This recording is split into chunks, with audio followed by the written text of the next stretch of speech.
And so I started a project, and I put a lot of money, borrowed a lot of money to start one, and I literally lost $1 million in 90 days, which was pretty much like everything that I had. And it was crazy, and I was really depressed. And so one of my mentors told me the same thing, and so, okay, I kept trying.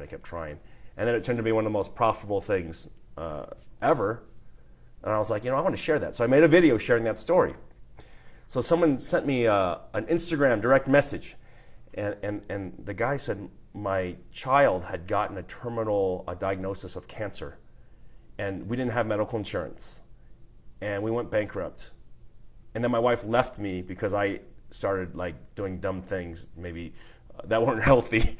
And he goes, and I was just thinking about ending it. He goes, but I saw your video, and I'm not going to kill myself. And I was like, is this crazy? I thought, okay, here it comes. He's going to ask me for money. Maybe it's a scam or something, or here's my GoFundMe or whatever it is. He's just like, I just want to tell you that, bro. So I was like, okay. And so that wasn't the big change. The big change was 6 months from that point, the guy messaged me again and showed me where he was. And literally it transformed his life in 6 months. From this one video, he said, I don't want to take a lot of credit for it. It was him, he did all the action.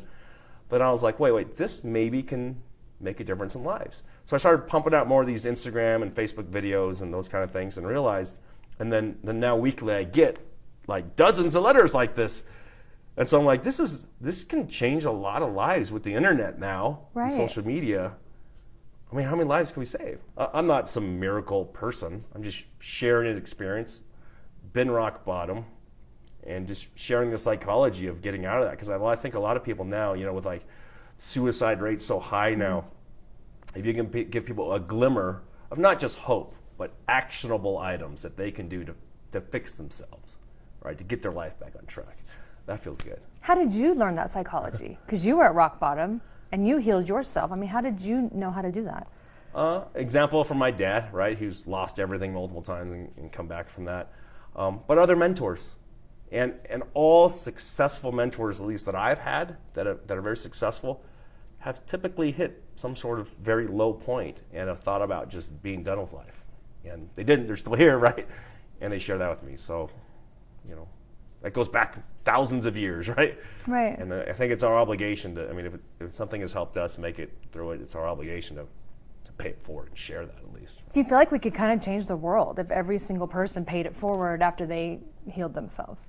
Oh yeah, I think if everybody thought this way, because you see so much anger and hatred on social media. People are just so mean to each other and stuff like that.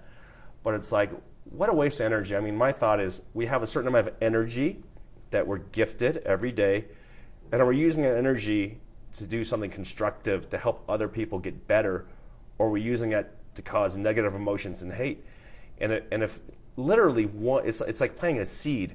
If we blow up at somebody negatively or cause pain to somebody, that could ripple to tens of thousands of people just from that one thing. Because then they go to the office, they yell at everybody, and then those people go be bad at everybody, and that spreads through the whole planet. So, I used to think it was kind of hokey that when we said the world is one, blah, blah, blah. But I don't think it's really hokey. I think everything is connected together.